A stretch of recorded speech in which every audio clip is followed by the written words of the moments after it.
여기까지가 지난 1시간까지의 내용이었고, 그 다음에 이제 나머지 파트에 대해서 얘기를 할 텐데, 인스트럭션 파인 튜닝이라는 거에 대해서 제가 좀 얘기를 했었죠. 그래서 포스트 트레이닝이라는 과정에 대해서 인스트럭션 파인 튜닝을 언급을 했었는데, 뭐 아까도 여러 가지 이제 한계에 대해서 말씀을 드렸지만, 또 다른 한계에 대해서 얘기를 해보면, 이게 어떤 입력에 대해서 인스트럭션 파인 튜닝은 어떤 타겟, 그러니까 정답이 하나에 정해진 딱 완전한 정답이 있다라고 가정을 하는 거겠죠. 그래야지 그 정답에 대해서 다음 단어를 예측하는 식으로 학습을 할 테니까요.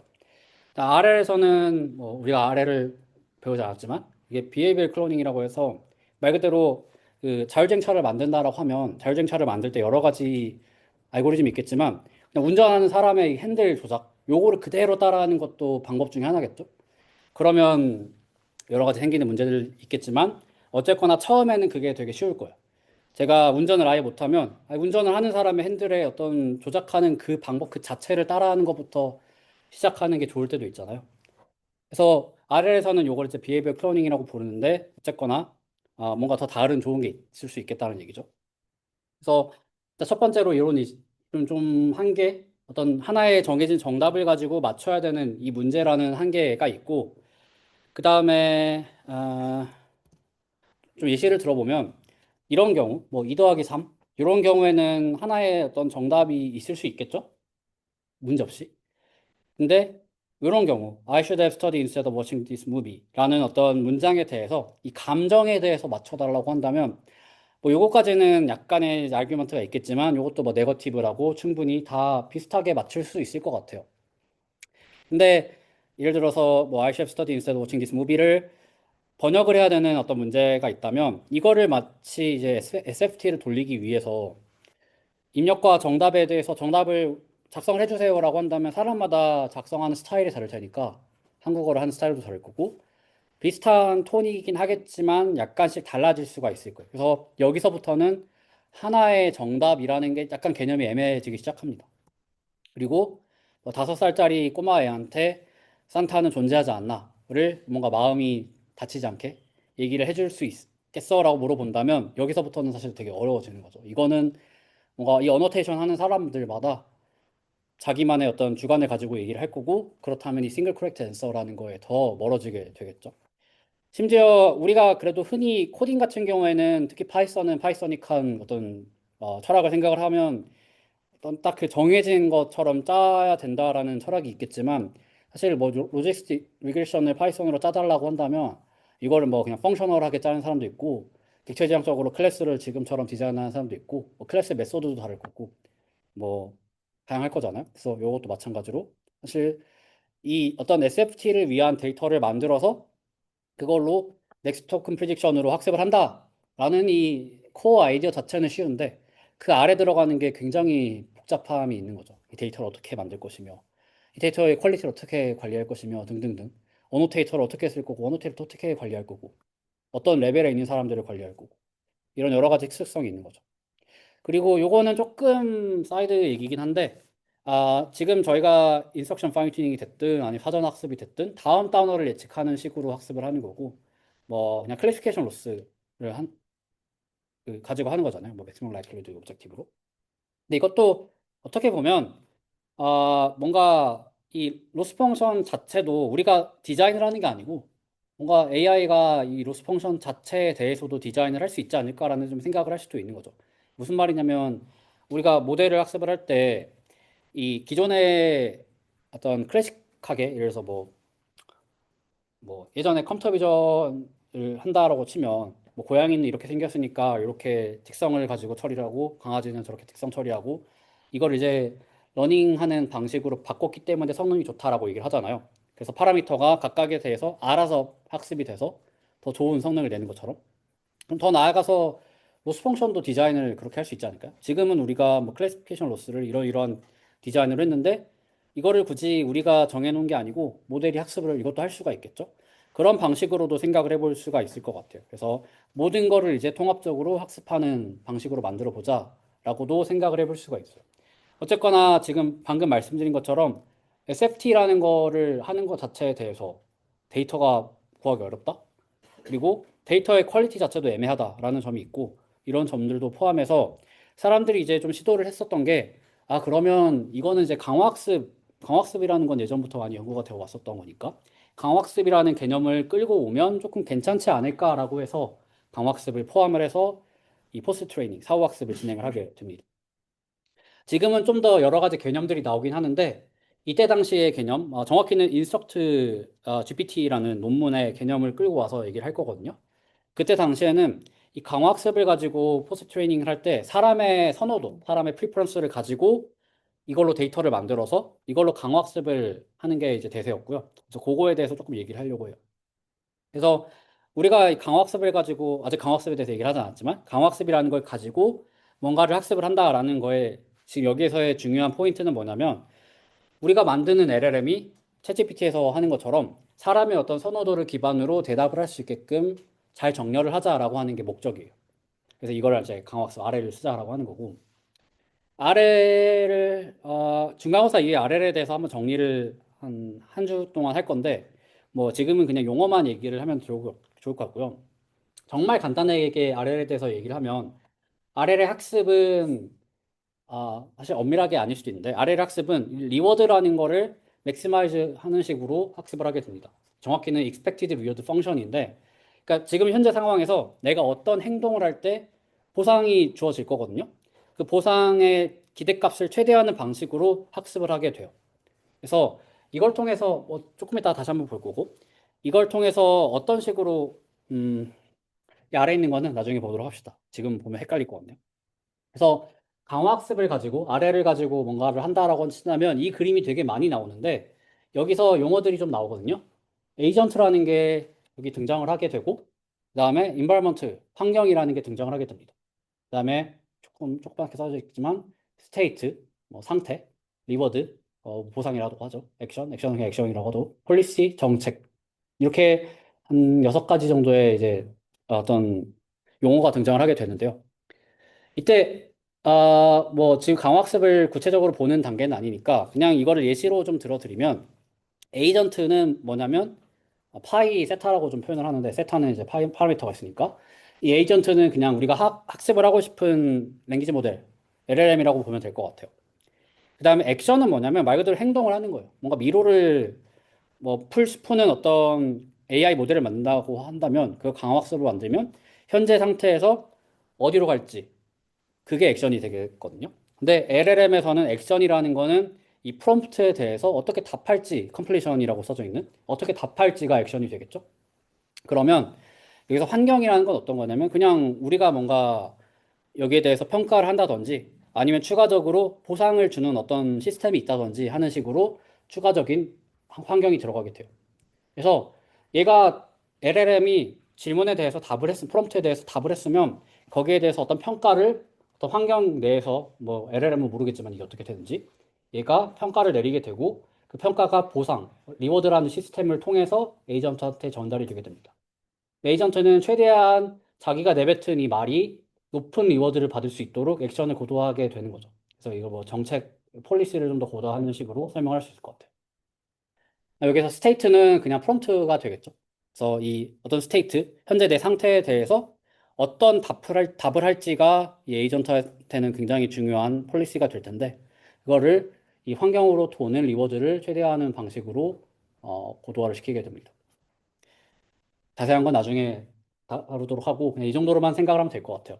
그래서 이 강화학습을 통해서 사람의 피드백을 뭔가 잘 정렬되도록 하는 식으로 학습을 한다라고 말씀을 드렸는데 이때 여기 이걸 이제 얘기를 드리면 좋을 것 같아요. 왜냐면 여기 용어들이 좀 안 나와 있어가지고 다시 앞에서 설명을 했고 그래서 리워드라는 게 어떻게 보면 얘가 LLM이 가장 맥시마이즈 해야 되는 대상인 거잖아요. 그래서 리워드를 최대한 뭔가 최대화하는 식으로 배우는 게 목표가 될 것 같고요.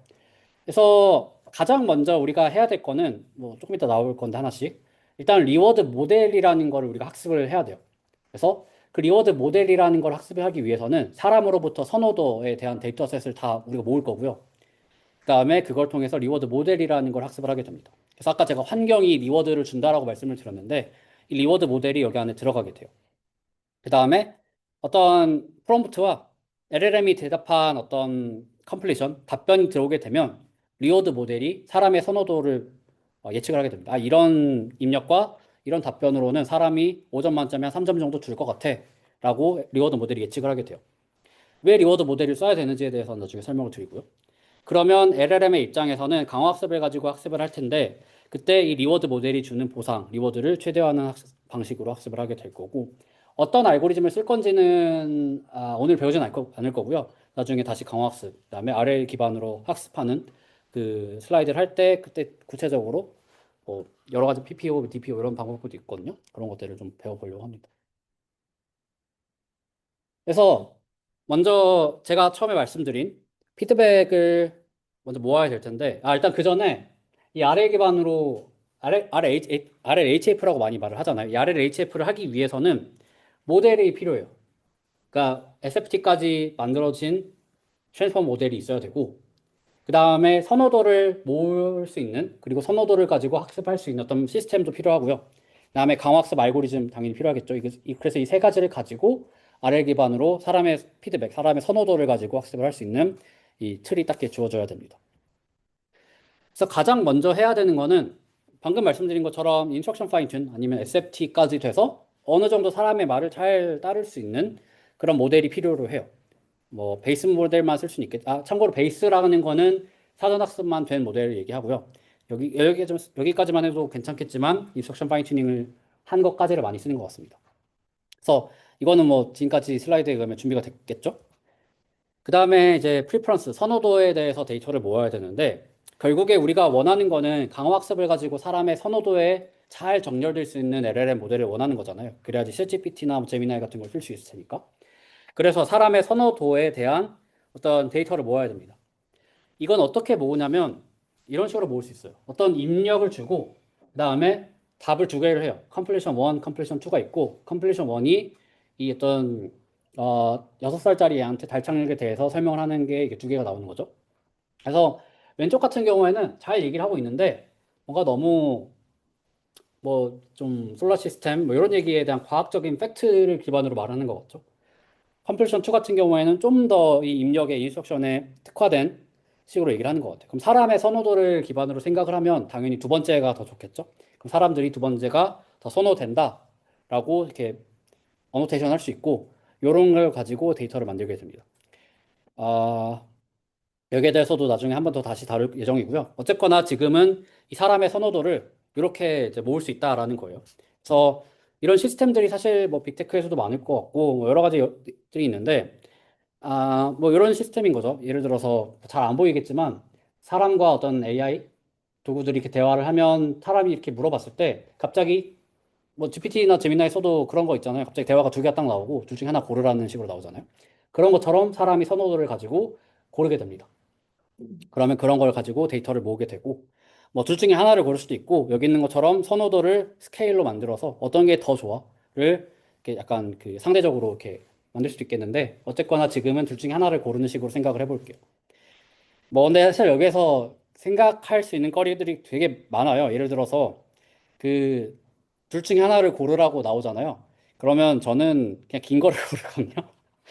그러니까 이게 되게 잘 알려진 사실이에요. 사람들은 긴 거에 대한 편향성이 있다라는 사실도 되게 잘 알려진 사실이고, 뭐 여러 가지 좀 문제들이 있긴 하지만 어쨌거나 이렇게 사람들이 선호도를 모으는 식으로 많이 했었습니다. 인스트럭션 GPT 같은 데에서.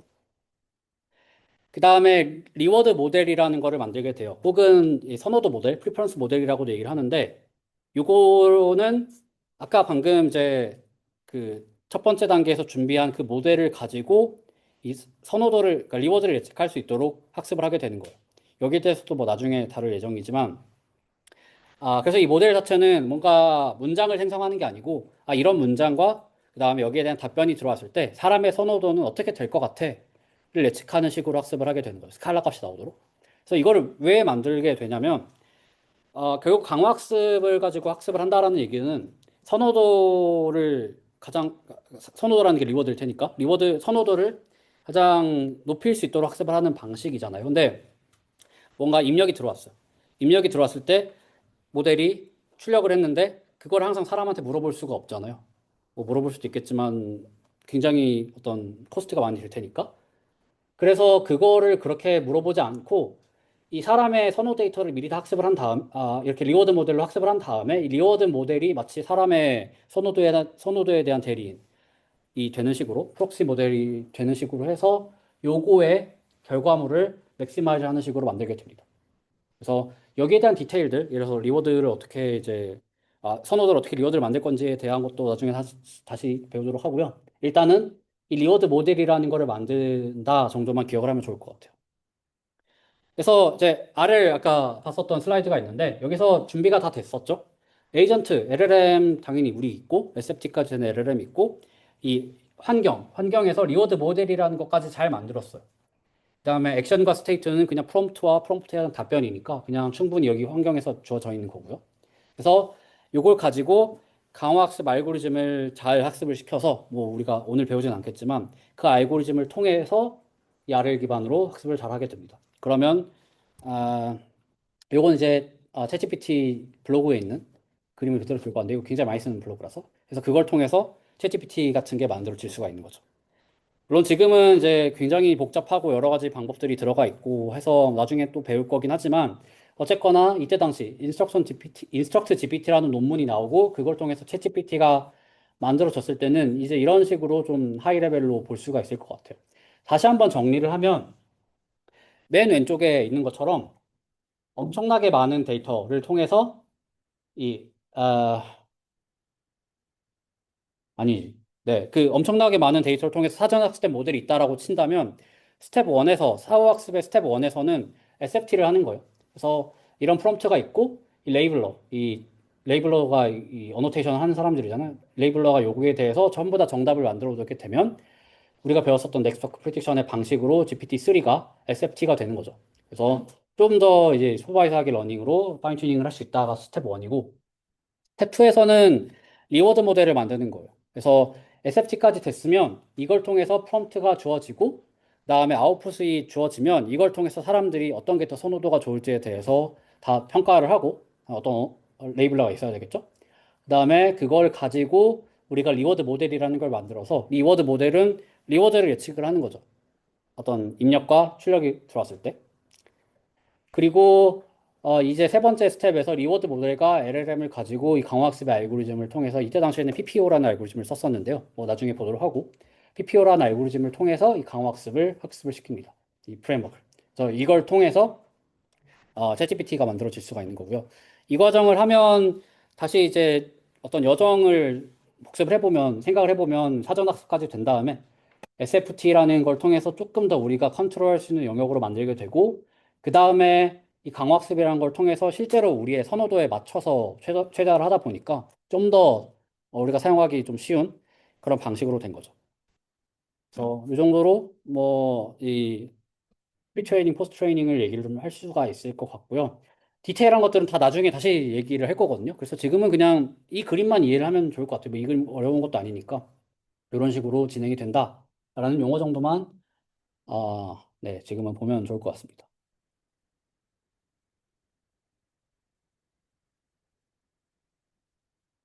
그래서 완전히 다른 주제로 넘어가서 그 프리 트레이닝, 포스트 트레이닝을 하고 나서 파인 튜닝과 프롬프팅에 대해서 약간 설명을 드린다고 말씀을 드렸는데 파인 튜닝부터 얘기를 해볼게요.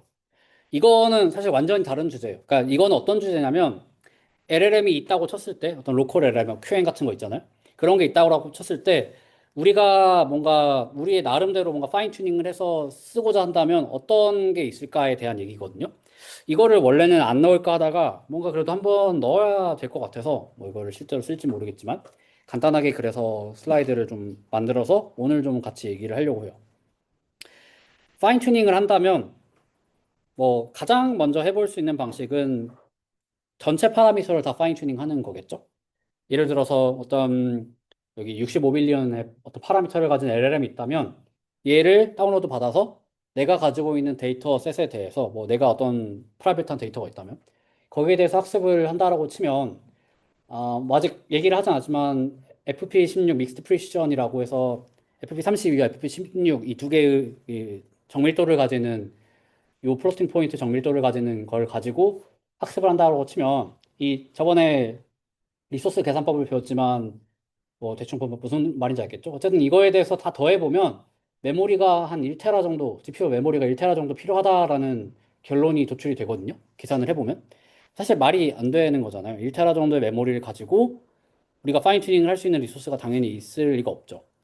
근데 생각을 해보면 GPU 스펙을 생각을 해보면 뭐 요즘에는 더 좋은 것들 많이 나와 있지만 그래도 우리가 그나마 리즈너블하게 쓸 수 있는 어떤 데이터 센터 지향의 GPU를 본다면 A100, H100, 80기가 정도 있고 뭐 요즘에는 좀 더 많이 있는 것도 있지만 이게 하나당 2, 3천만 원 넘잖아요. 요즘엔 더 비쌀 수도 있고. 그러면 사실 1테라의 GPU를 가지고 학습한다는 것 자체가 말이 안 되는 거죠.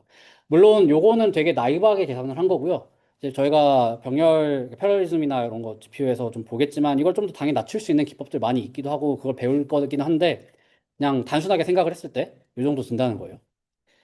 그래서 지금 말씀드린 것처럼 멀티 GPU로 학습을 당연히 해야 될 거고 왜냐면 GPU 하나에 안 들어갈 테니까.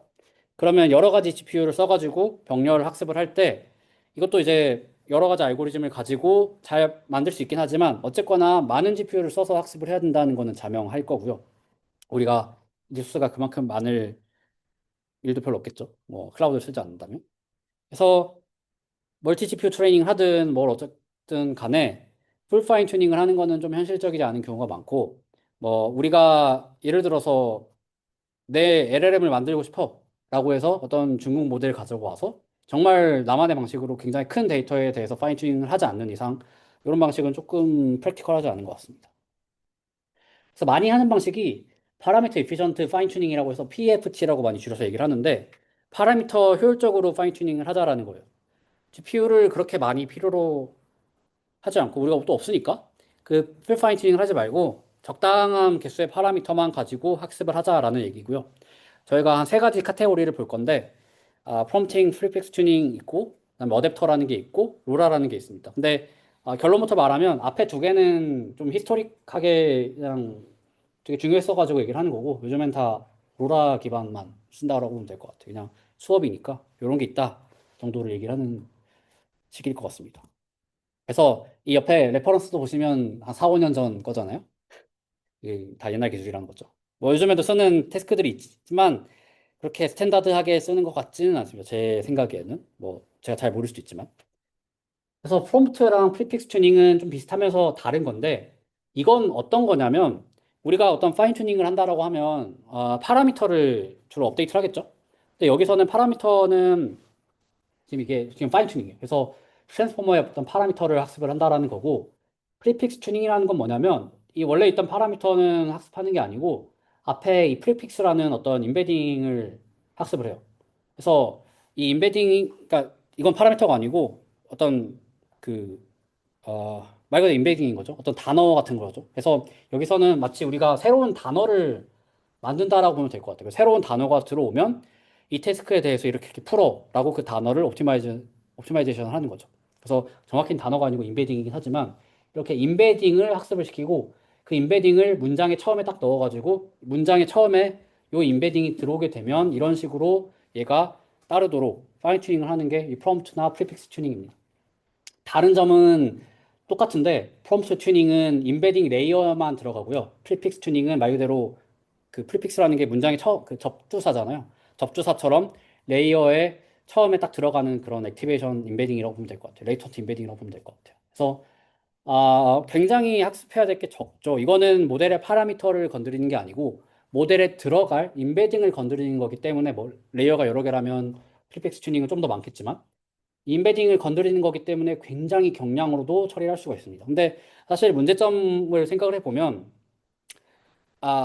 용량이 적다라는 말은 배울 수 있는 게 한계가 있을 수 있겠다라는 거죠. 그래서 뭐 요즘에는 뭐 굳이 이 방식을 쓰는 것 같지는 않고요. 두 번째 방식은 어댑터라는 방식이 있는데 이것도 2019년 뭐 이거 말고 여러 가지 방법들이 있겠지만 제가 찾은 바로는 2019년에 요 논문이 대표적인 것 같고요. 요건 뭐냐면 이제부터 파라미터를 건드려요. 파라미터를 건드는데 다만 문제는 여기 있는 것처럼 어댑터라는 걸 하나 끼워 넣게 됩니다. 그래서 여기 써져 있는 것처럼 어떤 프리트레이닝 된 LLM이 있으면 거기에 LLM 사이에 샌드위치의 어떤 레이어를 끼워 넣고 요거를 학습시키자는 거예요. 그래서 어댑터가 뭐 어떤 구조로 되어 있는데 그게 뭐 중요한 건 아니고 원래 있던 레이어에 하나 레이어를 딱 끼워 넣어가지고 요거를 학습을 하자라는 거고요.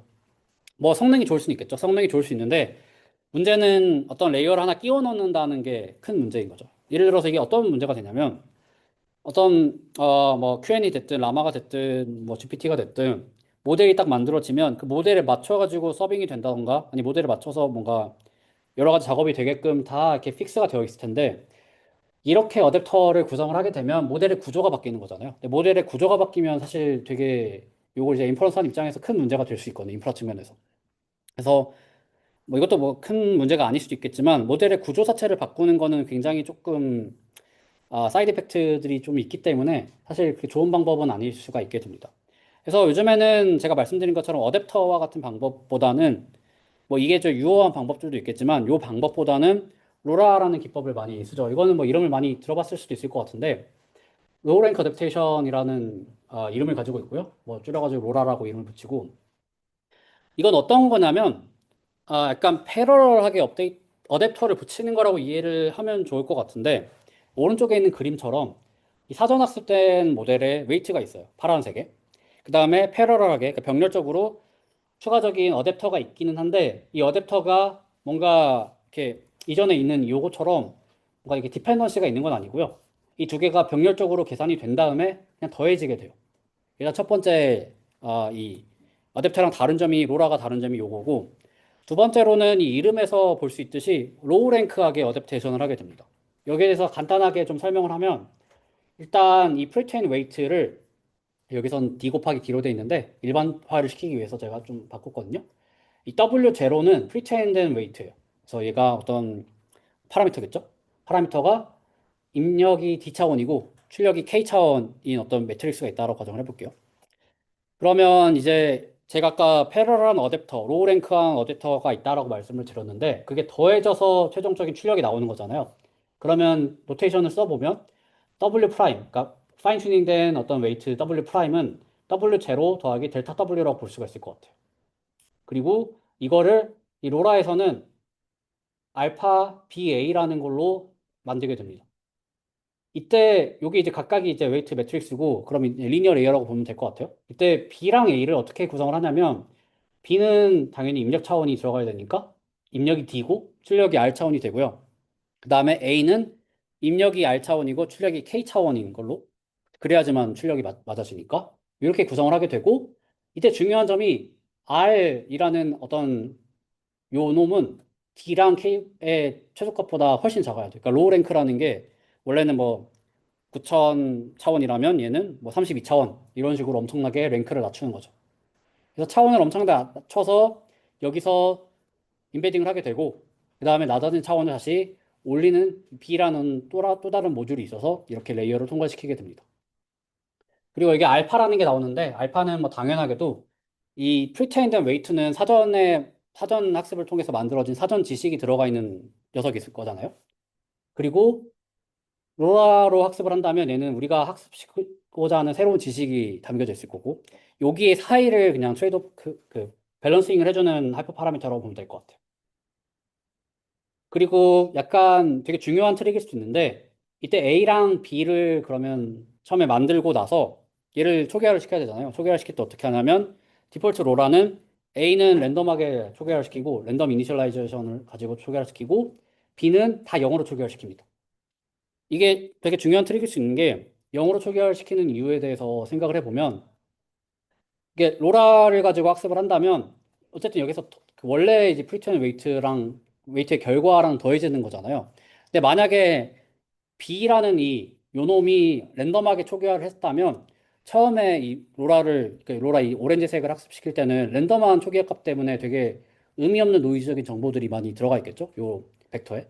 그럼 사실 더하면 원래 얘는 되게 스테이블하게 잘 지식들이 있는 정보였는데 여기서 노이즈적인 정보가 들어가기 때문에 H 최종적인 출력이 되게 안 좋을 수가 있어요. 그러면 엄청 불안정하겠죠? 그래서 이것들을 최대한 안정적으로 만들기 위해서 처음에 B를 0으로 초기화시키면 사실 여기선 어떤 정보가 노이즈하게 들어가겠지만 얘가 B를 통과하면 처음 학습할 때는 0에 가깝겠죠. 왜냐하면 원래 이게 곱하면 0이니까. 그래서 B가 조금씩 업데이트 되면서 이 나오는 결과가 점진적으로 바뀔 수 있도록 하기 위해서 B를 0으로 초기화를 하게 됩니다.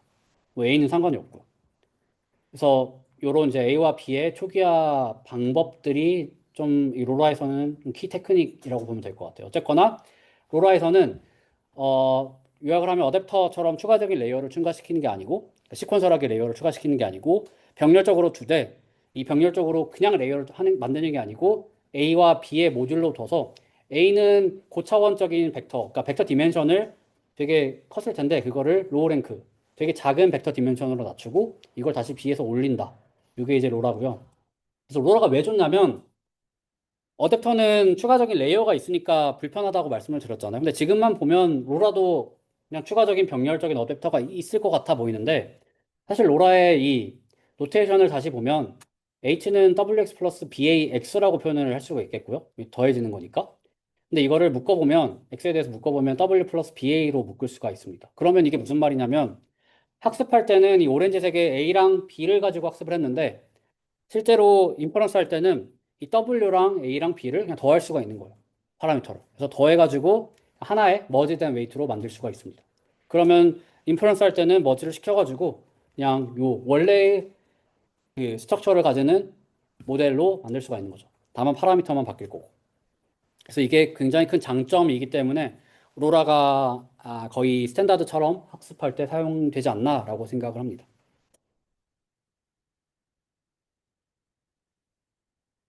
그래서 이런 게 있고요. 뭐 여기에 대해서 디테일하게 얘기하지는 않을 건데 좀 더 발전된 형태도 있어요. 큐로라라는 형태도 있는데 이거는 이제 퀀타이즈드 로라라고 해서 로라를 쓰더라도 모델이 커지면 사실 학습해야 될 게 굉장히 많겠죠. 메모리의 어떤 부하도 많을 거고. 그래서 좀 더 이제 퀀타이제이션을 해서 최대한 얘를 압축시켜 보자라고 하는 게 큐로라인데 뭐 지금 저희가 배우지 않은 개념들도 많고 해서 넘어갈 거지만 그래서 뭐 메모리 페이징 나중에 저희가 배울 거예요. 뭐 이런 것들 포함하고 그다음에 퀀타이제이션도 하고 해서 믹스 프리션을 잘해서 로라를 최대한 이제 꾸역꾸역 메모리 적은 메모리 GPU에도 돌아갈 수 있게끔 만들겠다 하는 게 이 큐로라고요. 예를 들어서 아까 이 65빌리언의 모델을 그냥 일반적인 되게 나이브한 방법으로는 한 1테라 정도의 VRAM GPU 메모리가 필요했는데 이 큐로라까지 적용을 하게 되면 뭐 느릴 수는 있겠지만 48기가의 GPU에도 들어갈 수 있게 됩니다. 그래서 이런 테크닉들이 많이 발전이 되어 왔어요.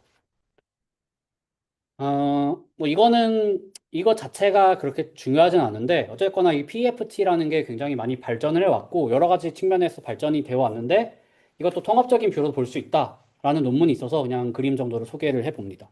성능 자체가 중요하진 않고 예를 들어 이런 거죠. 어댑터라는 것도 제가 배웠고 그 다음에 여기 로라라는 것도 붙어 있게 돼요. 로라라는 거는 어댑터랑 다르게 나중에 합칠 수 있다는 장점이 있고 프리픽스 튜닝 아니면 뭐 프롬프트 튜닝이라는 방법을 통해서 파라미터가 아니고 이 프롬프트에 들어가는 어떤 임베딩 벡터를 우리가 학습을 해줄 수 있는 방법도 있다. 그래서 여러 가지를 한꺼번에 볼 수 있다라는 거예요. 그래서 뭐 여기서는 그냥 그걸 한꺼번에 통합적으로 보면 좋다라는 그런 느낌인 것 같고요. 그것도 뭐 마찬가지입니다. 뭐 제가 그냥 넣었는데 그렇게 중요하지 않은 것 같아서 뺄 걸 그랬어요. 아, 그래서 어떤 거를 선택을 하면 좋냐? 지금 뭐 파인 튜닝 방법에 대해서 여러 가지 배웠는데 제가 처음에 얘기를 드리긴 했지만 로라가 일단은 거의 디팩토처럼 그러니까 스탠다드처럼 사용하는 방법 중에 하나인 것 같아서 대부분은 그런 파인 튜닝 기법을 쓰면 좋을 것 같고요.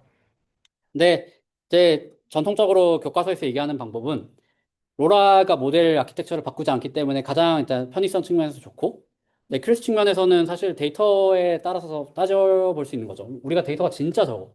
그러면 당연히 학습해야 될 파라미터가 적어야 좋겠죠. 그럼 뭐 프리픽스 튜닝이나 폼 튜닝을 할 수도 있겠고, 뭐 데이터가 많다면 로라나 아니면 풀 파인 튜닝을 할 수도 있겠죠. 어쨌거나 이런 좀 원래는 트레이드오프가 있겠지만 요즘에는 뭐 그렇게 프리픽스나 프롬프트 튜닝을 많이 쓰나? LLM에서? 약간 이런 생각이 들어서 뭐 굳이인 것 같긴 합니다. 제가 이제 뭐 전문적으로 알 건 아니니까 제 틀릴 수도 있고요. 그래서 로라 패밀리가 좋다라는 거는 잘 알겠는데 그래서 조금 최신 로라 그 기법들을 좀 들고 왔어요. 로라라는 것 자체에 대해서 당연히 많은 발전이 있었겠죠. 제가 또 뭐 다 모든 발전에 대해서 알 수는 없겠지만 좀 그래도 괜찮아 보이는 논문 두 개 정도를 가져고 왔는데 하나는 도라라는 거고요. 이게 아, 제가 정확하게 기억하는데 엔비디아였나? 거기서 만든 논문인 걸로 기억을 해요. 틀릴 수 있어서. 이 슬라이드를 좀 전에 만들어가지고. 도라라는 거는 웨이트 디컴포스드 로라의 약자인데 정확히는 웨이트는 빠지고 디컴포스드 로라 해서 도라로 만들었을 거예요. 이게 어떤 거냐면 우리가 어떤 모델의 파라미터 혹은 웨이트라는 게 있다면 그 웨이트가 뭔가 매트릭스나 어떤 벡터나 이런 것들은 다 어떤 방향과 그다음에 스케일이 매그니튜드가 있겠죠. 근데 여기서 하고자 하는 거는 벡터를 파인 튜닝 할 때, 그러니까 파라미터를 파인 튜닝 할 때, 웨이트를 파인 튜닝 할 때 매그니튜드랑 디렉션을 나눠 가지고 하자라는 거예요. 그게 무슨 말이냐면 뭔가 파인 튜닝을 할 때 시나리오를 두 개를 생각해 볼 수가 있을 것 같아요. 하나는 뭐냐면 프리트레이닝 모델이 배우지 않았던 새로운 지식을 학습한다. 그러면 파라미터의 어떤 방향은 바뀔 거고요. 방향이 바뀐다는 말은 새로운 측면으로 얘가 탐색을 한다는 뜻이겠죠. 대신에 이 경우에는 이 매그니튜드는 많이 바뀌면 안 돼요. 왜 그러냐면 방향도 바꾸고 그다음에 어떤 웨이트의 매그니튜드도 많이 바꾸게 되면 너무나도 파라미터를 한꺼번에 많이 확 바꾸는 거잖아요. 그럼 굉장히 불안정하기 때문에 새로운 걸 배울 때는 방향만 좀 많이 바꾸더라도 이 뭔가 이 매그니튜드는 최소화하는 게 좋을 것 같아요. 그리고 만약에 LLM이 원래 알고 있었던 사전 지식을 최대한 활용을 해서 뭔가 좀 어댑테이션을 한다라고 한다면 이 방향 자체는 거의 고정일 테니까 웨이트의 업데이트할 방향 자체는 고정일 테니까 얼마나 더 나아갈지에 대한 매그니튜드만 많이 하는 게 좋을 수 있어요. 그래서 이 논문에서 얘기하는 거는 이 두 개를 나눠가지고 처리할 수 있는 그런 방법이 필요하다라는 거죠. 근데 이제 로라를 배웠을 때 전혀 이런 거에 대한 얘기를 하지 않았었거든요.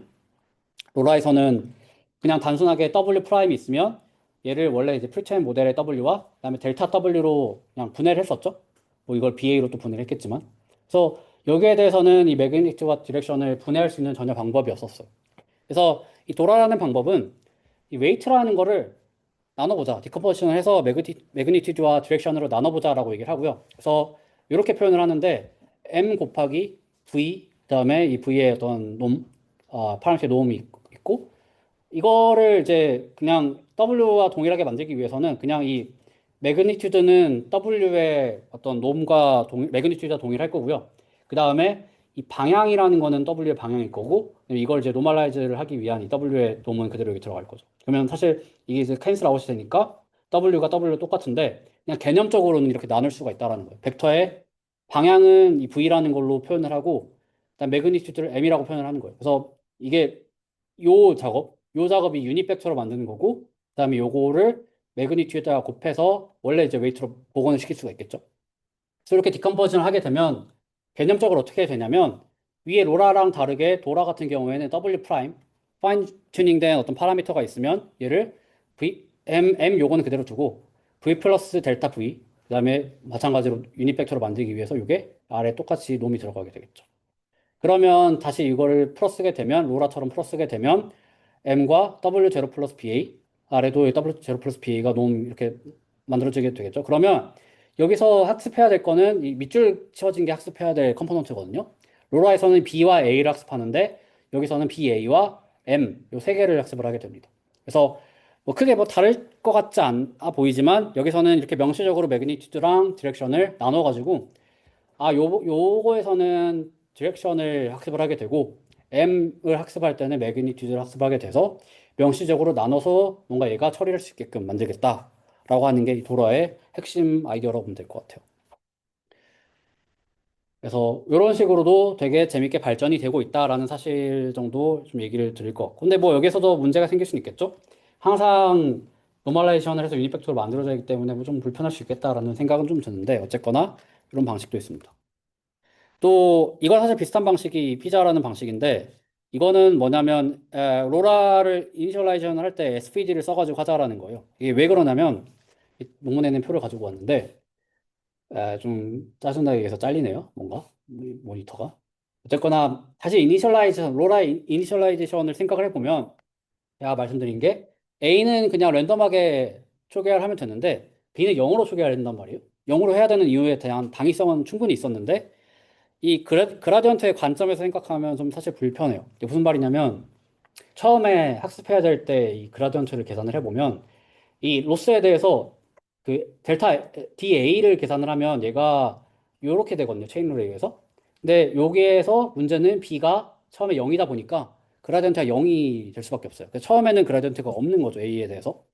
B에 대한 거는 뭐 ATXT 다음에 이 그 업스트림 그라디언트 하면 이거는 그냥 랜덤한 디렉션이에요. 그러니까 이건 뭐 그냥 어떻게 보면 당연한 거죠. 왜냐하면 A가 랜덤하게 초기화했으니까. 그래서 요건 뭐 당연할 수 있는데 문제는 B에 대한 그라디언트는 랜덤한 방향으로 학습이 되게끔 유도가 되는데 근데 A에 대한 방향은 0이에요. 처음에 그라디언트가. 그래서 여기 써져 있는 것처럼 처음에는 이게 되게 컨버전스가 그러니까 수렴이 늦을 수밖에 없다라는 거죠. 본질적으로 그라디언트가 굉장히 많은 낭비를 할 수밖에 없다라는 거예요. 탐색을 할 때 처음에.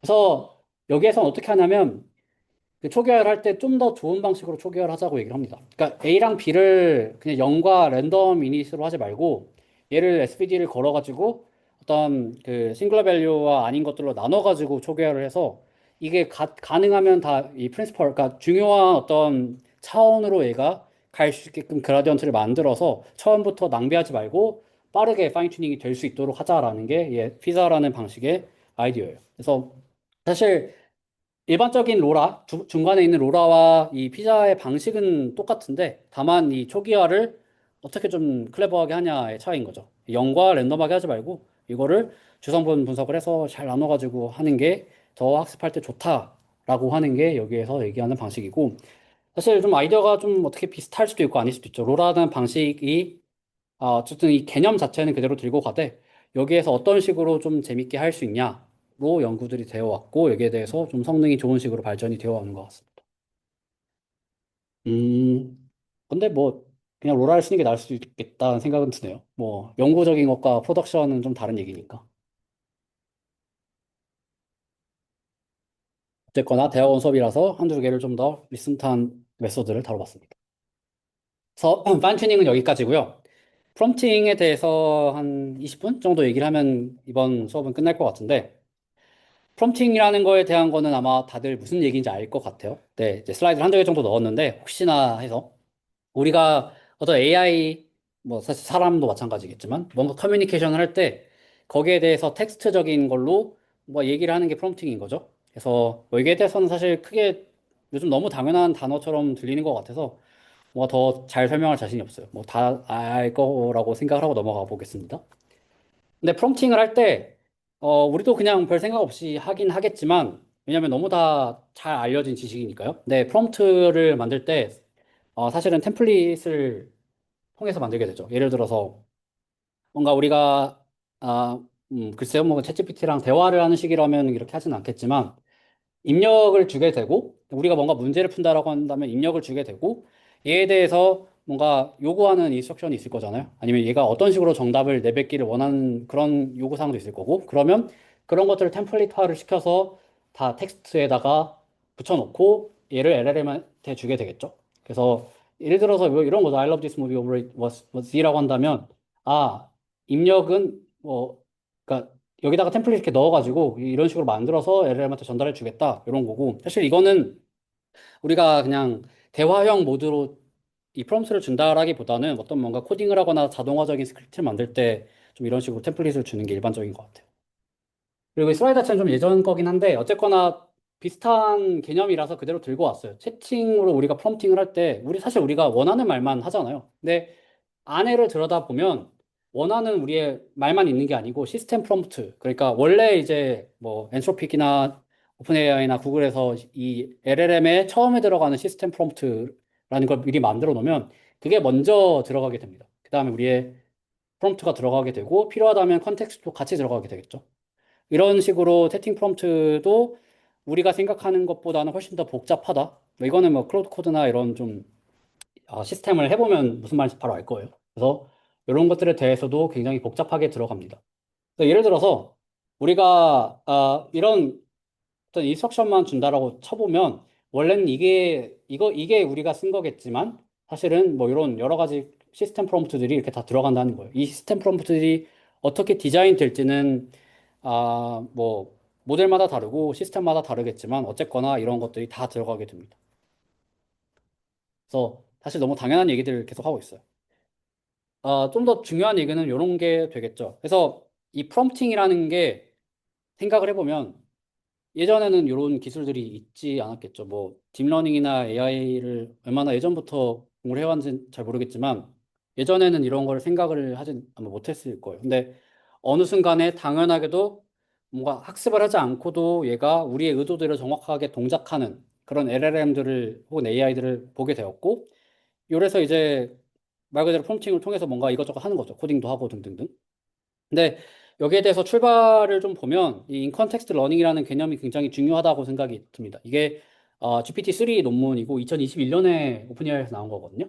그래서 제목부터 보면 이제 GPT-3하고 Language Models are Future Learner라고 얘기를 하고 있는데, 이 제목에서 그리고 내용에서 함의하고 있는 거는 우리가 별도의 파인 튜닝을 하지 않아도 GPT-3 정도의 큰 모델이라면 어떤 example을 여러 개를 그냥 컨텍스트에 넣는 것만 하더라도 얘가 이걸 가지고 잘 학습을 한다.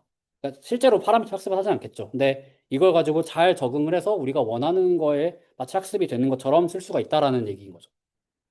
그래서 예를 들어서 당연한 거예요. 지금 우리가 쓰는 프롬프트가 당연히 이렇게 아마 쓰실 텐데, 어떤 영화 리뷰를 긍정이나 부정으로 예측을 해달라고 한다면 이렇게만 인스트럭션을 주고 우리가 원하는 어떤 영화 리뷰를 쓰는 게 아니고 인풋과 아웃풋에 대한 예시를 몇 개를 주는 거예요.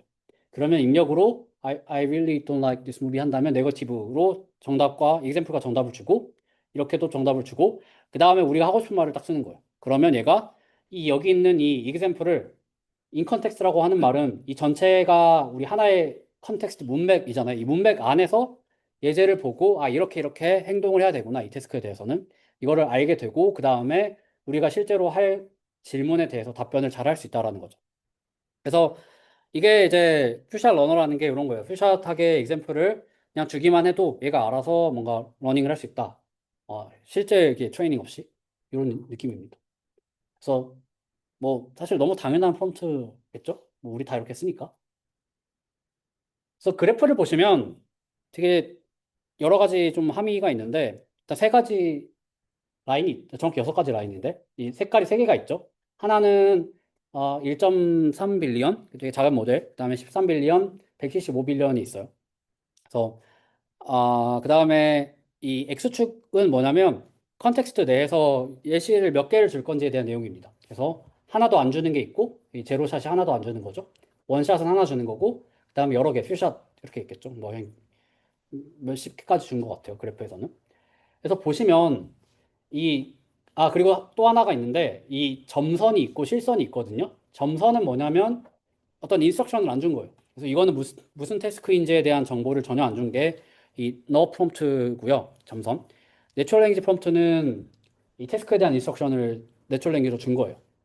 그럼 당연하게도 제로샷의 경우에는 점선은 다 0이겠죠. 왜냐하면 인스트럭션을 아예 모르니까.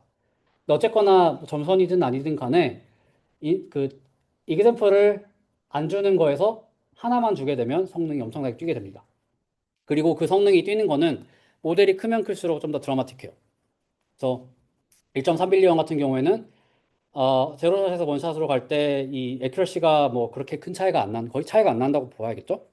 근데 175빌리언 같은 경우에는 이 인스트럭션 줬을 때는 한 10% 내외였는데 그냥 이 example을 하나를 딱 주는 순간에 거의 50%로 상승을 하게 되죠. 심지어 인스트럭션을 안 주고 example만 줘도 갑자기 성능이 한 30% 정도가 되는 걸 볼 수가 있습니다. 물론 이때 당시에 보시면 이 example을 많이 준다고 더 좋아지진 않아요. 어느 정도 이상을 주게 되면 약간 수렴을 하는 걸 볼 수가 있고요. 이 가장 큰 모델 같은 경우에. 어쨌거나 지금 중요한 거는 example을 주면 얘가 컨텍스트 내에서 알아서 잘 적응을 해서 학습을 해서 여기에 맞는 어떤 태스크를 풀 수 있다라고 하는 게 굉장히 중요합니다. 그래서 제로샷, 원샷, 퓨샷에 대해서 예시를 보게 된다면 이런 거죠. 잘 안 보일 텐데 슬라이드로 그냥 보세요. 그 전에 오른쪽에 있는 거는 여기 써져 있는 것처럼 traditional fine tuning not used for GPT-3라고 되어 있는데, 이거는 실제 파인 튜닝 기법인 거죠. 뭐 저희가 방금 봤었던 뭐 로라가 됐든 뭐가 됐든 파인 튜닝 기법을 통해서 뭐 SFT를 하든 해서 우리가 원하는 어떤 태스크에 맞춰가지고 파인 튜닝하는 게 오른쪽인데, GPT에서 할 수 있는 인 컨텍스트 러닝은 이런 뭐 그라디언트를 계산해서 뭐 이렇게 파인 튜닝 하는 게 아니고 그냥 컨텍스트 내에서 예시를 더 주는 거죠. 그래서 제로샷은 사실 인 컨텍스트 이그샘플을 주지 않는 거기 때문에 뭐 그렇긴 한데, 이건 이런 거예요. 뭐 추가적인 인스트럭션을 줄 수도 있고 안 줄 수도 있겠지만 어쨌거나 우리가 그 여기서 주는 거네요. 이 글자를 그냥 읽으면 여기서 너무 작아가지고 Translate English to French라고 되어 있거든요. 인스트럭션 이렇게 주고 그 다음에 치즈는 하면 챗GPT가 이렇게 GPT-3가 이렇게 맞추는 게 제로샷인 거죠. 예시를 하나도 안 준 거. 원샷은 예시를 하나 준 거예요. 여기에 예시가 하나 들어가 있거든요. 그래서 이 예시를 하나 추가를 하게 되면 성능이 굉장히 증가를 하게 됩니다. 그리고 예시를 여러 개 주는 게 퓨샷이에요. 말 그대로 샷이라는 게 일반적으로는 약간 데이터의 양이라고 그냥 생각을 하면 되거든요. 그래서 원샷은 데이터 하나만 준 거, 퓨샷은 데이터 여러 개 준 거라고 생각을 하면 될 것 같습니다. 그래서 이렇게 아래로 갈수록 성능이 좋아지는 거고, 더 좋은 거는 이런 방식은 파인 튜닝이 필요 없다. 그냥 우리가 프롬프팅을 잘 주기만 하면 된다라는 거죠. 그래서 좀 더 나아가서 이것도 약간 나중에 또 얘기할 내용이긴 하지만 이 프롬프팅을 다시 한번 생각을 해보면 이런 문제에 대해서 뭐 약간 사치 계산을 하는 거죠. 사치 계산을 할 때 약간 추론이 필요한 사치 계산을 할 때 이런 문제를 주고 정답에 대해서 example을 줄 수도 있겠죠. 이게 이제 어떻게 보면 원샷 example이 될 거고 이걸 한 다음에 다시 한번 질문을 할 수가 있을 거예요. 근데 이거는 방금 뭔가 영어 단어에서 뭐 불어 단어 아니 불어 단어에서 영어 단어로 바꾸는 것보다는 좀 더 고차원의 추론을 요구를 할 거겠죠. 그렇기 때문에 이 경우에는 아무리 이렇게 컨텍스트 내에서 예시를 주더라도 제대로 문제를 못 맞출 수도 있어요. 뭐 지금은 잘 맞추지만 이때는 4, 5년 전이니까. 그래서 4년 전이죠. 4년 전에 이제 제이슨 웨이가 발표했던 논문은 뭐냐면 체인 오브 서트라고 해서 우리가 그냥 이렇게 예시와 정답을 인컨텍스트 example로 주지 말고 이 인컨텍스트 example 자체를 추론을 할 수 있는 식으로 주자라는 거예요. 오른쪽에 있는 게 체인 오브 서트인데 똑같은 예시에 대한 질문을 하고요. 그다음에 인컨텍스트 내에서 단순하게 답만 주지 말고 이걸 어떻게 푸는지에 대한 추론 과정을 같이 제공을 하자라는 거예요. 그래서 그러면 LLM 입장에서는 요거를 보고 그냥 단순하게 답만 쓰는 게 아니고 이런 추론 과정을 통해서 푸는 거구나라고 하고 인식을 할 수가 있겠죠. 그래서 요걸 통해서 모델 아웃풋도 보시면 동일한 추론 과정을 통해서 풀 수 있는 것을 확인할 수가 있습니다. 그래서 이게 이제 차이나 서트고 어떻게 보면 이게 최근에 이제 많이 얘기하는 리즈닝, 추론 능력에 대한 약간 시작점이라고 볼 수 있을 것 같아요. 여기에 대해서는 강의 후반부 나중에 한 12주차, 13주차 그때 좀 보도록 하고 지금 얘기하는 건 어쨌든 인컨텍스트 example, 인컨텍스트 러닝이라는 개념이 등장을 하고 이거 덕분에 우리가 이 프롬프팅을 통해서 굉장히 많은 것들을 LLM을 통해서 할 수 있다라는 게 좀 더 좋은 키 어떤 테이크어웨이인 것 같습니다. 근데 예, 이거까지 얘기하는 게 좋겠군요. 요거는 근데 아까 방금 말씀드린 거는 퓨샷 인컨텍스트 러닝까지 본 거잖아요. GPT-3에서. 근데 제가 작년까지 수업을 했을 때는 이외에도 여러 가지 좀 논문들을 소개를 했는데 되게 아웃데이트된 논문들도 있고 해서 다 지우고 새로운 논문을 하나 좀 소개를 드리려고 해요. 이것 자체도 좀 오래되긴 했는데 2024년에 그 딥마인드에서 했던 논문이거든요. 요건 어떤 거냐면 매니샷 인 컨텍스트 러닝이에요. 그러니까 방금 GPT-3가 했었던 거는 퓨샷인 거죠. 해봤자 10개, 몇십 개 정도의 어떤 example을 주고 여기에 대해서 잘하는지를 그래프를 그린 건데 그때 당시에는 사실 그거 이외에도 이런 예시들이 많이 있었어요. 그러니까 인컨텍스트 러닝을 할 때 example을 많이 줘도 성능이 오르지가 않는다라는 얘기를 되게 많이 했었거든요. 근데 사실 그 이유는 여러 가지 이유들도 있겠지만 본질적으로는 그때 당시에 컨텍스트 토큰 리밋이 굉장히 작았어요. 그러니까 무슨 말이냐면 GPT-3 같은 경우에는 제가 알기로 토큰의 어떤 리밋, 그러니까 얘가 볼 수 있는 컨텍스트가 2048 토큰이었거든요. 그러면 example 아무리 많이 줘도 2048 토큰 안에 들어와야 되는데 그거를 빠지게 될 수가 있겠죠. 더 많이 주게 되면. 그러면 원래는 주지 않는 거랑 다를 바가 없는 거예요. 그래서 그때 당시에는 그런 이제 리포트들이 제 생각에는 이 토큰의 어떤 컨텍스트 길이 문제 때문에 되는 게 아닌가라고 생각이 들고 이 딥마인드 논문에서 2년 전에 했던 딥마인드 논문에서는 제미나이 1.5를 가지고 정확히 1.5 프로를 가지고 했거든요. 근데 제가 정확하지 않는데 아마 1밀리언의 컨텍스트 랭스를 가질 거예요. 그러면 100만 토큰까지 얘가 커버를 할 수 있겠죠. 물론 여기서 좀 이슈들이 있겠지만. 그래서 컨텍스트가 길어졌기 때문에 얘가 처리할 수 있는 샷의 숫자가 당연하게도 내추럴하게 증가를 할 수 있을 거고 그래프를 보시면 이 퓨샷 ICL과 비교를 했을 때 그냥 샷을 더 많이 주는, 그러니까 이샘플을 더 많이 주는 것만 하더라도 성능이 쭉 오르는 걸 볼 수가 있습니다.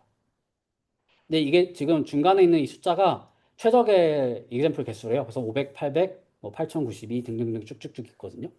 그래서 이게 근데 좀 문제는 그러면 8092 샷이라고 하면 8092개의 example을 컨텍스트에 쑤셔 넣어야 되는데 여기에 대해서 어떻게 이 example을 마련할 거냐는 좀 다른 얘기지만 어쨌거나 이런 식으로 굉장히 많은 example을 줘도 잘할 수 있다라는 게 이 논문의 이 되게 키 옵저베이션이고요.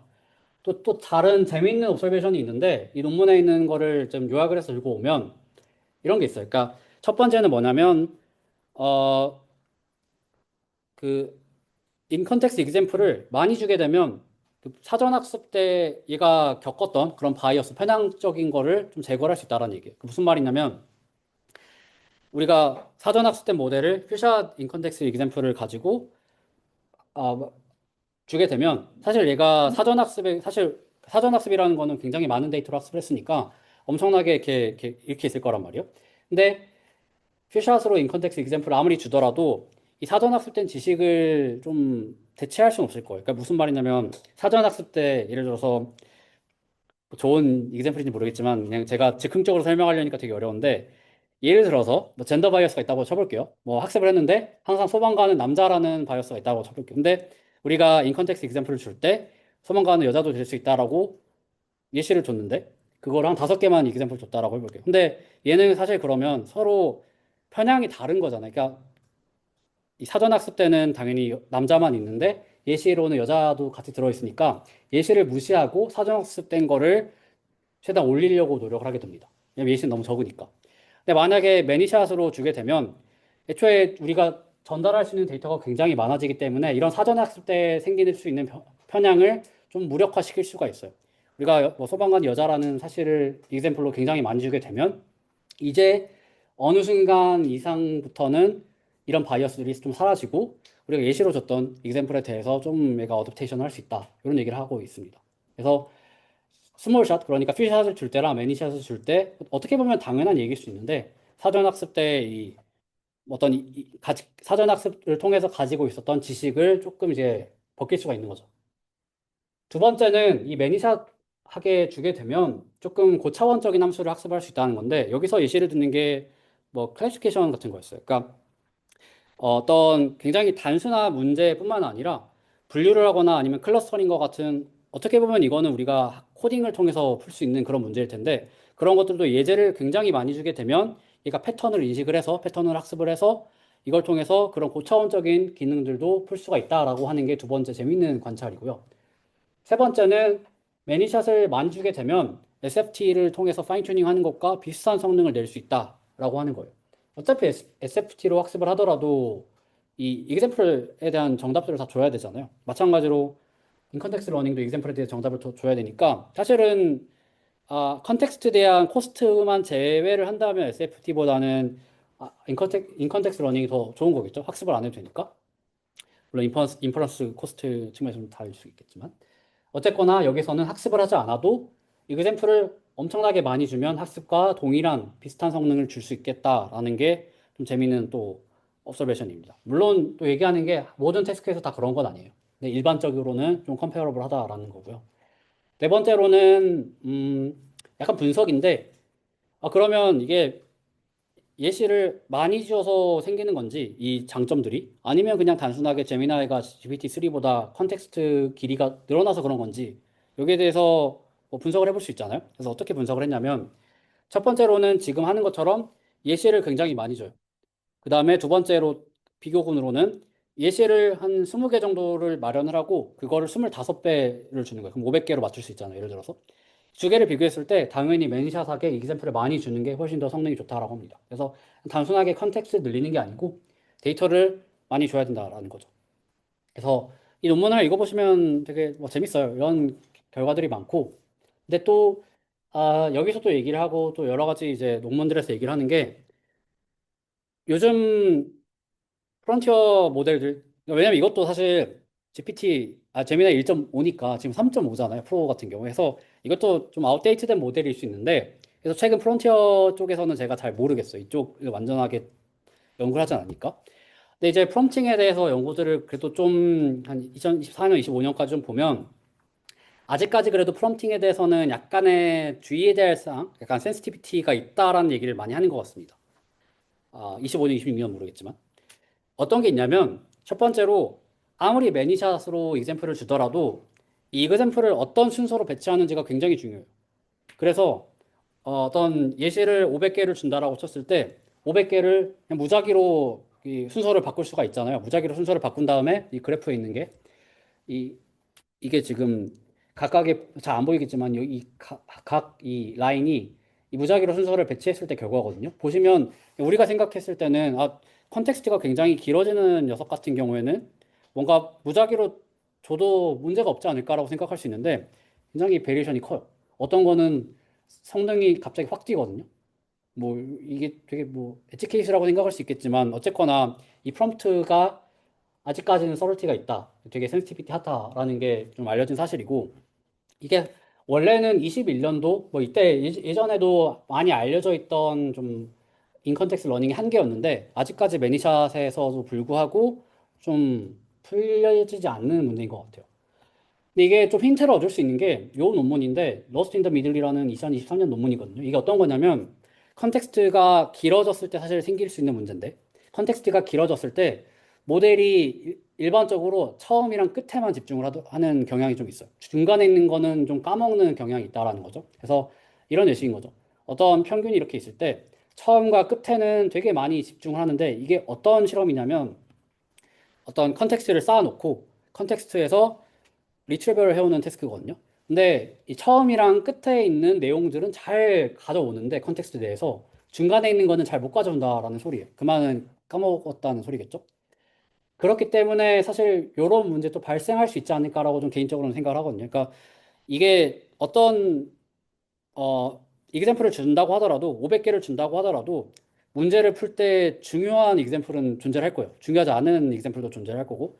근데 만약에 우연치 않게 랜덤하게 중요한 이그샘플들이 전부 다 중간에 가고 그냥 쓰레기 같은 이그샘플들이 다 양쪽 극단에 존재한다면 성능이 낮아질 수밖에 없겠죠. 반대로 중요한 게 우연치 않게 처음에 존재를 하게 된다면 되게 좋을 수 있겠죠. 이런 식으로 생각을 해볼 수 있지 않을까 들고요.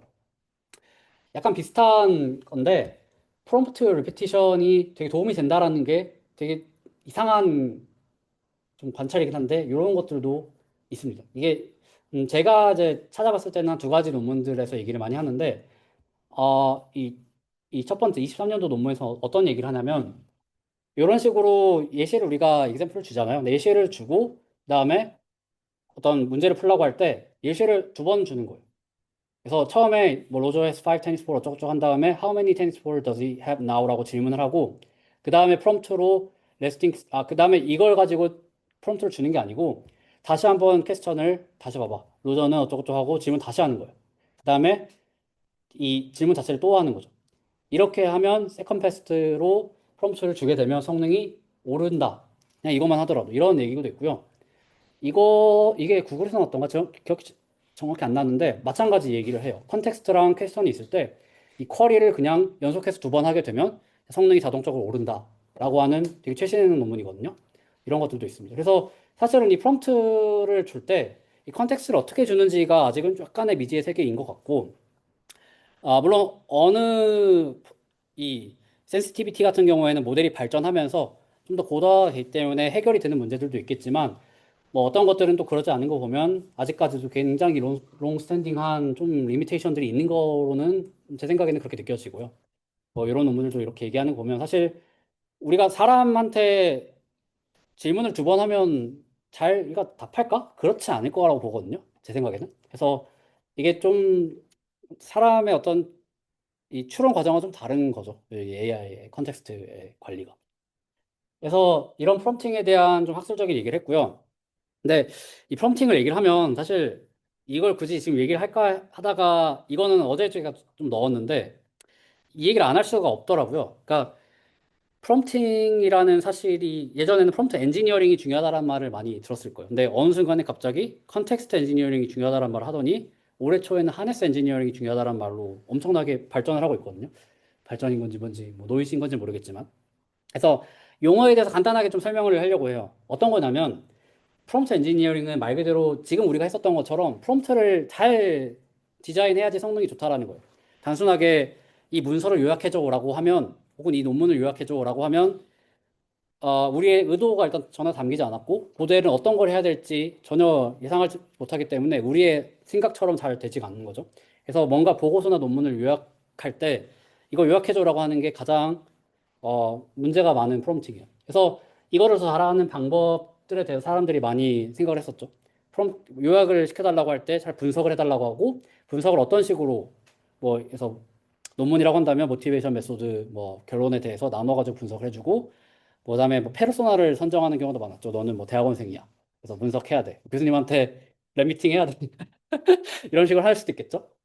이제 이게 프롬프트 엔지니어링이었고, 좀 더 나아가서는 컨텍스트 엔지니어링이라는 얘기가 떠오르게 됐는데, 단순히 우리가 어떤 LLM한테 주는 프롬프트를 잘 디자인하는 걸 떠나서 결국에 여기 있는 것처럼 컨텍스트를 어떻게 관리하는지가 굉장히 중요해졌거든요. 왜냐하면 뭐 사실 단순하게 챗봇으로 쓰게 되면 별로 중요하지 않을 수 있는데, 이걸 코딩을 한다든지 아니면 되게 자동화 시스템을 만드는 경우에 컨텍스트를 잘 쌓아야지만 그 컨텍스트 내에서 얘가 사고를 하면서 더 좋은 결과물을 낼 수가 있으니까요. 그래서 뭐 레그를 한다든지 메모리 시스템을 쓴다든지 아니 뭔가 뭐 MCP라든지 툴을 어떻게 잘 컨텍스트 관리를 할 건지, 심지어 이 컨텍스트 엔지니어링 같은 경우에는 결국에 컨텍스트라는 거는 토큰 비용이기 때문에 이걸 어떻게 잘 최소화할지 이런 것들에 대한 것들이 많이 들어가 있는 거죠. 클로드 코드를 쓴다면 컨텍스트 엔지니어링이 굉장히 중요한 거를 알 수 있을 거예요. 더 나아가서 최근 제 생각에는 한두 달 전에 이제 약간 바이럴 되는 용어인 것 같은데, 제가 작년에 이런 얘기 못 들어본 것 같거든요. 하네스 엔지니어링은, 하네스는 그거예요. 그 뭔가 그 약간 기저귀처럼 차가지고 뭔가 그 번지 점프를 할 때 기저귀처럼 차서 안전장비 같은 그런 거거든요. 그래서 그런 것처럼 AI 모델이 있으면 AI 모델을 우리가 실제 원하는 자동화 시스템을 만들기 위해서 어떤 파이프라인과 시스템을 구축을 해야 되는지가 하네스라고 보면 될 것 같습니다. 예를 들어서 떻게 우리가 에이전트를 만들어 가지고 그 에이전트가 잘 자동화할 수 있도록 만들 건지, 아니면 그 룰은 어떻게 짤 건지, 아니 워크플로우는 어떻게 짤 건지, 에이전트들이 뭐 병렬적으로 뭔가 싹 일을 처리한 다음에 얘를 마스터 에이전트한테 보내줄 건지, 아니면 그냥 파이프라인 형태로 할 건지, 뭐 이런 것들에 대한 굉장히 많은 디자인이 있는 거죠. 뭐 저도 뭐 이쪽에 대해서는 잘 알지 못하지만 어쨌거나 이런 식으로 이 프랙티컬하게 이 LLM을 가지고 혹은 AI를 가지고 쓰는 경우에는 사람들의 어떤 관심사들이 점점 발전해 오는 것 같아요. 그래서 이게 사실 되는 이유는 AI를 가지고 어떤 밸류를 만들 수 있는지에 대해서 좀 검증이 되지 않았을까? 그것 때문에 그렇지 않았을까라는 생각이 들거든요. 처음에 프론트 엔지니어링이 중요했을 때는 뭐 이때도 자동화 시스템에 대한 리전이 있었겠지만, 그때는 지금처럼 굉장히 고도화된 어떤 챗GPT는 아니었거든요. 그래서 사람들이 그때 사용하는 예시만 봐도 그냥 챗GPT로 뭔가 그냥 채팅을 한다든지 이런 식으로 되어 있었는데, 사실 뭐 그런 말 있잖아요. 요즘에 이제 뭐 매출 같은 경우에도 엔트로피 굉장히 치고 올라온다. 근데 엔트로픽의 그 클로드를 대화형으로 쓴 사람은 저는 못 본 것 같아요. 오히려 이제 이걸 API로 쓰거나 클로드 코드로 쓰는 거죠. 그래서 그렇게 되는 이유는 이게 된다라는 게 알려지니까, 그러면 이거를 실제 프로덕션 레벨에서 어떻게 끌고 갈지에 대한 고민들을 하다 보니까 그런 개발적인 것들이 같이 맞물리면서 이런 여러 가지 부산물들을 엔지니어링 한 측면으로 좀 접근이 된 것 같아요. 최근에는 뭐 이런 얘기 하잖아요. 예전에는 레그가 중요하다라는 얘기를 또 되게 많이 했었는데, 요즘에는 컨텍스트가 늘어나서 뭐 레그 필요 없다, 그냥 컨텍스트에 다 쑤셔 넣으면 된다, 이런 말을 하는 사람도 있는 거 봐서, 이게 모델이 바뀌니까 엄청나게 빠르게 바뀌니까 여기에 대해서 사람들이 이제 반응하는 것도 굉장히 또 빠르게 바뀌는 것 같습니다. 오늘 했던 얘기 중요한 거는 파인튜닝과 프롬프팅, 그러니까 이 아까 그 저기 포스트 트레이닝 빼고요. 파인튜닝과 프롬프팅에 대해서 한 섹션에 대해서 다뤘고, 파인튜닝은 로라만 기억을 하면 될 것 같아요. 로라와 로라의 패밀리들이 있는데 이걸 가지고 학습을 한다라는 게 있고, 프롬프팅은 어떻게 보면 LLM의 이제 가장 특이한 점이겠죠. 뭐 emergent ability, 뭐 창발 능력이라고 얘기하는데, 원래는 가능하지 않았던 능력인데 LLM의 크기를 키우니까 갑자기 됐던 능력이 되는 거죠. 그래서 그 중에서 인컨텍스트 example에 대해서 배웠고, 예시를 주면 얘가 알아서 그걸 가지고 학습을 한다. 심지어 매니샷으로 가면 SFT처럼 파인 튜닝을 하는 것과 비슷한 성능을 내는 경우도 있다더라. 이런 것들이 있습니다. 그 다음에 마지막으로 AI를 활용할 때 컨텍스트를 쌓는 거, 좋은 컨텍스트를 쌓는 게 굉장히 중요합니다. 뭔가 막 이제 그런 경우 많이 하잖아요. 대화를 할 때 갑자기 얘가 처음에는 똑똑했는데 대화를 계속하니까 얘가 갑자기 멍청해지는 경우 있잖아요. 근데 그게 뭐 여러 가지 이유가 있을 수 있겠지만 그 사람들이 얘기하는 바로는 그거는 이제 유저의 문제라고 얘기를 해요. 그러니까 예를 들어서 제가 처음부터 명확한 방향으로 얘를 지시를 했으면 얘가 명확한 방향으로 따르는데 저희가 대화를 하면 항상 생각나는 대로 얘기를 하니까 이 방향으로 갔다가 저 방향으로 갔다 하잖아요. 그러면 당연히 얘가 갈피를 못 잡는 거죠. 그런 경우가 좀 많은 것 같고 저도 거기에 대해서 공감을 해서 그런 식으로 컨텍스트를 어떻게 잘 쌓는지 대화뿐만 아니라 뭐 어떤 추가적인 익스터널 뭐 지식들도 있을 거고요. 코드에 대해서 어떻게 컨텍스트 쌓는지도 있을 거고 이런 컨텍스트를 쌓는 게 굉장히 중요하다라는 게 있습니다. 더 나아가서는 하네스처럼 AI 시스템을 더 잘 만들 것인가? 예를 들어서 클로드 코드가 있으면 클로드 코드 자체는 그대로 두고 거기에 쌓아지는 여러 가지 시스템들을 어떻게 잘 구축할 것인가에 대해서도 많이 집중을 하니까 거기에 대해서도 관심이 있으면 한번 이제 검색을 해보거나 사용을 하면 좋을 것 같아요. 여기에 대해서 되게 많이 기회들이 열려 있는 것 같긴 하거든요. 그래서 회사에서도 다 이렇게 쓰기 때문에 뭐 연구를 하는 것도 연구를 해야죠. 연구를 해야 되는데 이런 툴들을 써서 연구를 어떻게 좀 잘할 수 있을지, 개발을 잘할 수 있을지 뭐 이런 것들을 고민을 해보는 게 되게 좋은 기회가 될 것 같아요.